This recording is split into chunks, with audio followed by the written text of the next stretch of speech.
Bonjour, bienvenue sur Je suis née 3 fois. Nous avons l'immense privilège de recevoir aujourd'hui quelqu'un qui compte au tout petit. Françoise Diève est conteuse, formatrice et autrice. Françoise, d'abord merci. C'est vraiment génial de t'accueillir ici. Et aujourd'hui, il a fait très pas beau, vraiment. Et te recevoir dans ces conditions, je trouve que c'est l'idéal. Parce qu'il me semble que l'atmosphère du conte, j'avais demandé à Michel et Phébé que ce soit en fin de journée, mais en fait il a fait comme un déluge aujourd'hui, et t'accueillir en plein déluge pour le conte, je trouve que c'est propice. Parce que... Ma foi, en plus, je dirais que pour moi c'est pas le déluge, c'est la nourriture de la terre, là, tu vois, donc on a eu pire. Hein. Nous avons eu pire. Voilà. Et ben voilà, nous sommes en plein cœur du sujet. Pour moi, le conte, et dans ce que j'entends, c'est pas toujours la même vision que ce qui est donné en premier, de tout temps. Mais il y a aussi cette notion qu'il y a eu pire, et il y a quelque chose d'une force profonde qui vient reculer la nuit, qui vient, comme j'allais dire, redonner espoir. Je ne sais pas si c'est juste, mais est-ce que ça te parle en termes de conte? Qu'est-ce qui te donne envie de conter finalement? Alors, il y a plusieurs choses dans ce que tu dis. Faire reculer la nuit, pourquoi pas. Moi, j'ai participé à un festival qui s'appelait Yélène, La Lumière.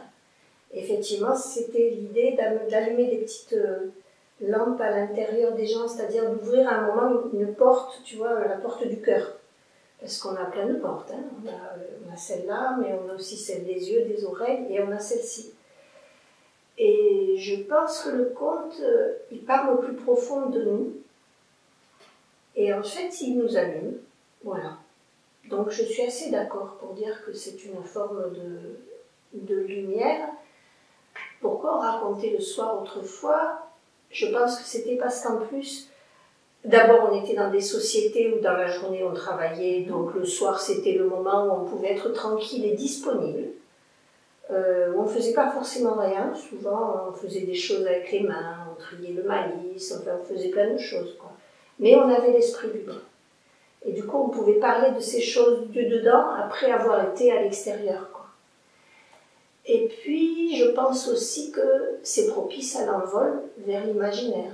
C'est-à-dire qu'à un moment, on se retrouve, quand on est dans la nuit, à pouvoir voyager n'importe où, à partir très loin.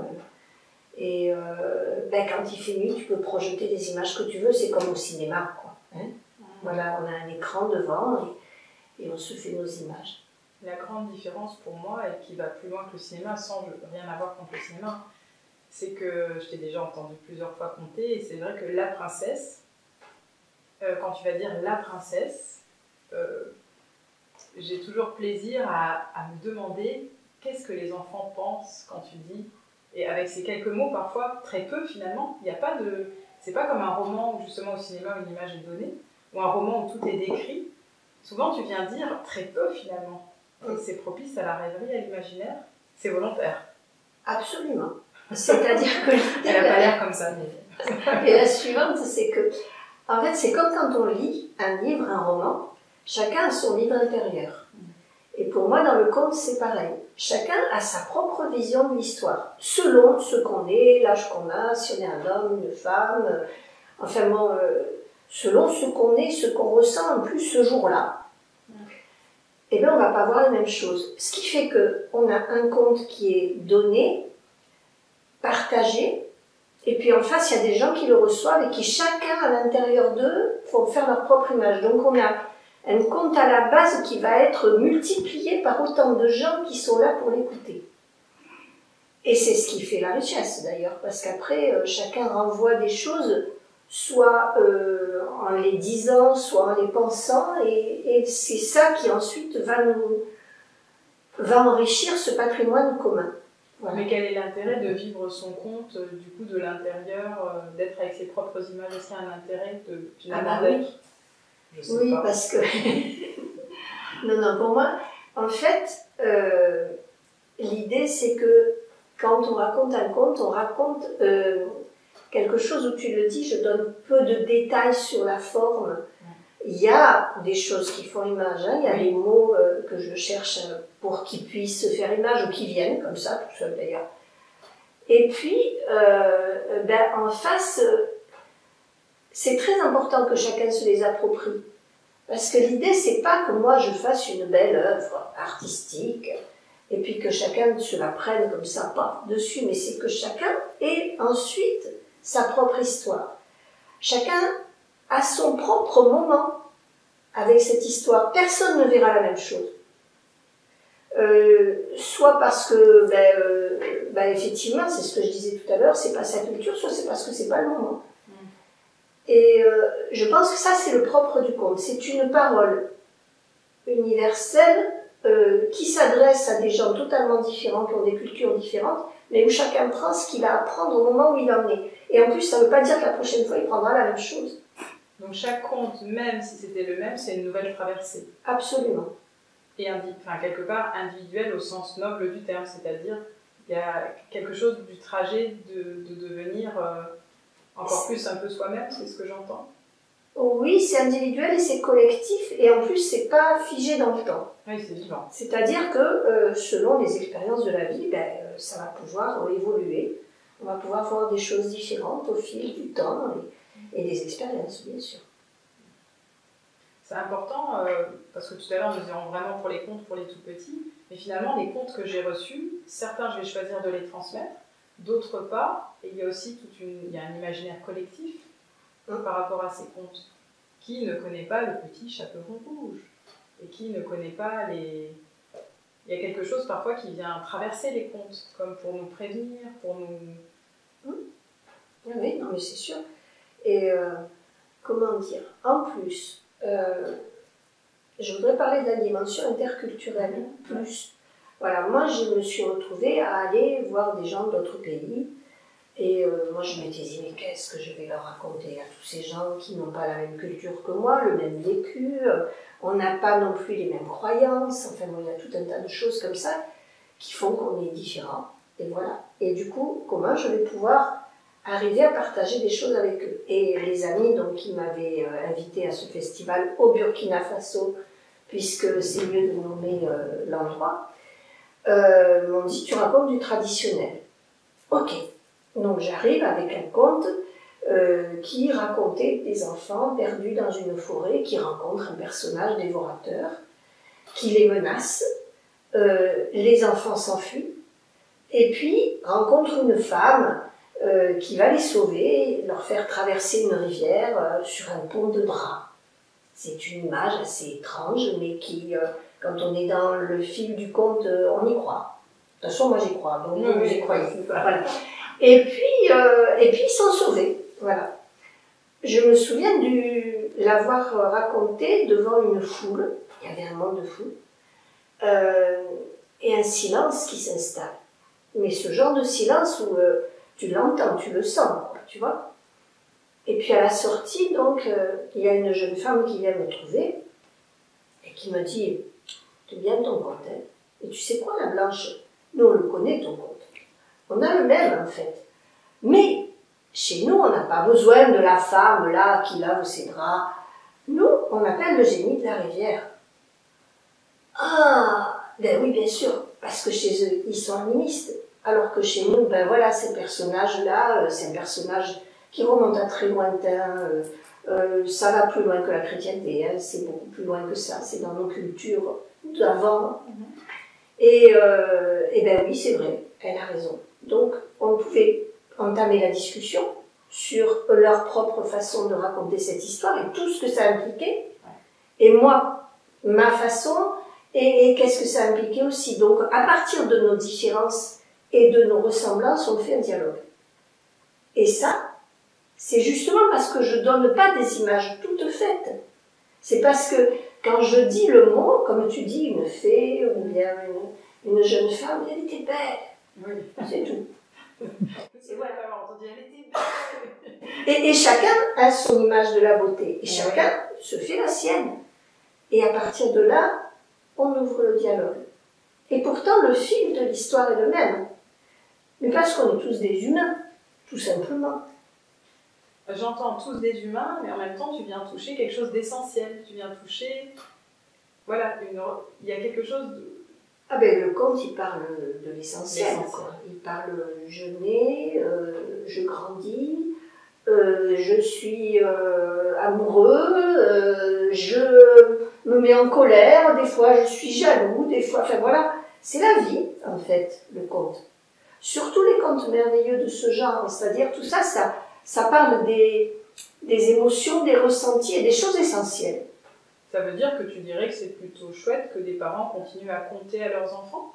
Ah mais absolument, non, mais c'est tout à fait nécessaire. Nécessaire. Le mot est dit. Je pense, oui. Et est-ce que tu peux nous en dire plus sur ce nécessaire? Moi, je peux que... Donc, je suis psychologue clinicienne de formation. Combien de fois j'ai entendu par ceux qui nous enseignaient, mais vraiment, avant que je rencontre les parents et que je vois de mes yeux et que je vive de mes yeux ce bain de langage, ils nous parlaient de ce bain de langage plus que nécessaire, vital, et bain de langage et non-verbal aussi. Et je trouve que là, dans ce que tu apportes aussi, il y a tout ce non-verbal. Ouais. Donc le nécessaire, je pense, c'est un mot juste, vraiment. Mais peut-être qu'il est moins... Voilà, à l'époque des écrans, il est peut-être nécessaire de rappeler que c'est nécessaire. Ben, de toute façon, le propre de l'écran, déjà, c'est qu'on est en relation avec une image toute faite et que c'est très difficile, du coup, de développer l'imaginaire, puisqu'on a devant nous quelque chose qui est tout fait. Alors d'accord, on a l'impression qu'on peut le modifier, jouer avec. Sauf que c'est pas vrai. C'est déjà tout prévu par la machine. Ok ? En plus, le conte, donc je disais, parle des choses essentielles, mais avec une distance. Je dis au début, il était une fois. Tout ça, c'est rien qu'une histoire. C'est une des premières questions que les gamins ils posent. J'étais encore en séance l'autre jour, et est-ce que c'est vrai?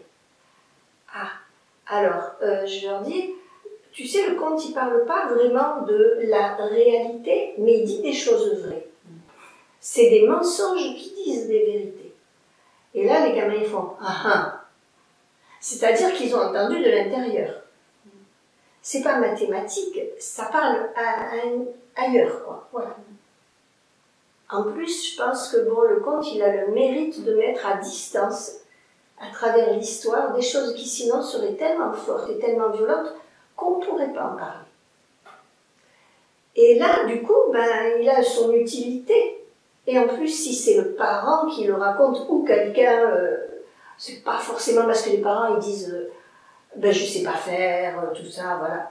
Sauf que quand le parent il s'y met, avec des choses qui remontent à son enfance, des choses qui sont de très loin, du plus intime, je dirais, là d'un coup, l'enfant il écoute autrement. Et je veux dire, il reçoit quelque chose qui est un cadeau. Et qui va l'aider à mettre à distance les choses dont il a besoin de parler, mais pas de façon trop directe.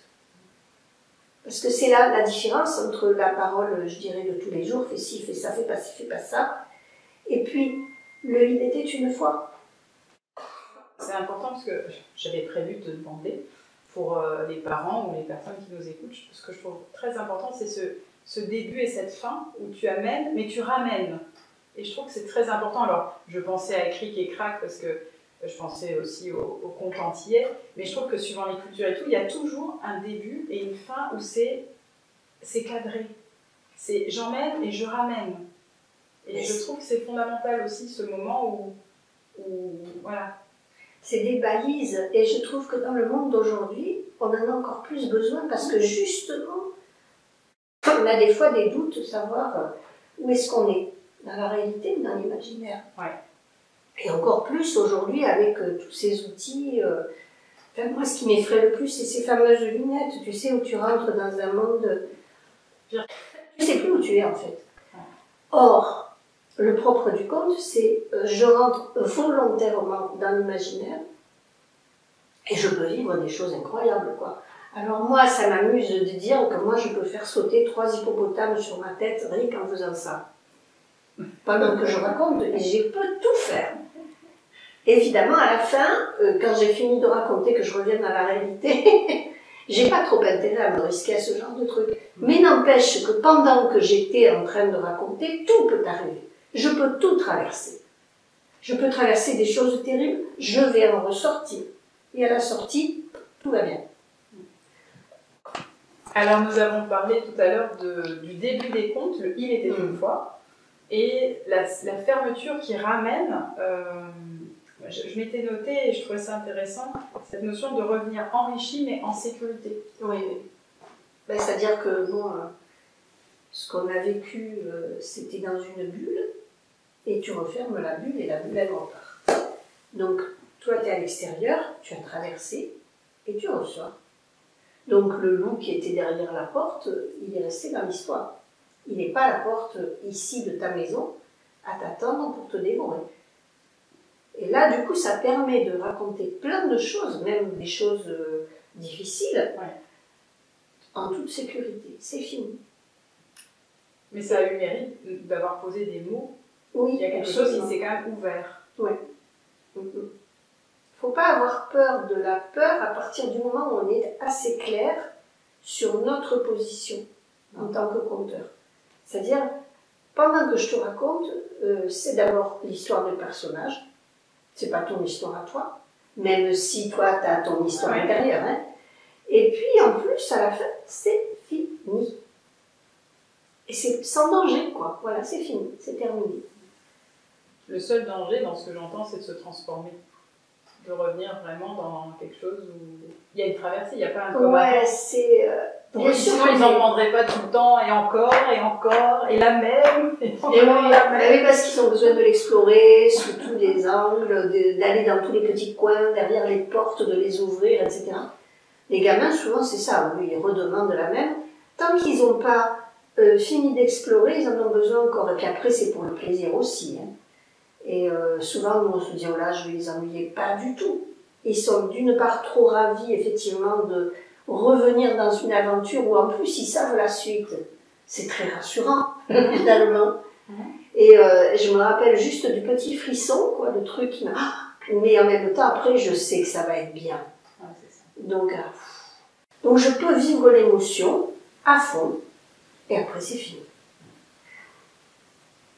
Waouh! C'est fini juste pour maintenant. Nous revenons tout bientôt avec Françoise Dieppe. Merci Françoise, à tout bientôt. Merci à vous et n'hésitez pas à compter. Compter, ça compte, ça enrichit, ça embellit, mais c'est pas de la fausse beauté. Et c'est sans fausse modestie, je trouve qu'il y a vraiment une vraie beauté, une beauté sincère. Au-delà de tous les jeux d'apparence, d'ailleurs j'espère que nous en reparlerons, ces fameuses apparences où ceux qui sont moches dans les contes ne sont pas toujours des mauvais personnages, et ceux qui sont beaux sont loin d'être aussi beaux en surface qu'en profondeur. Donc les jeux des apparences, au plaisir de la prochaine fois. À bientôt sur Je suis née 3 fois.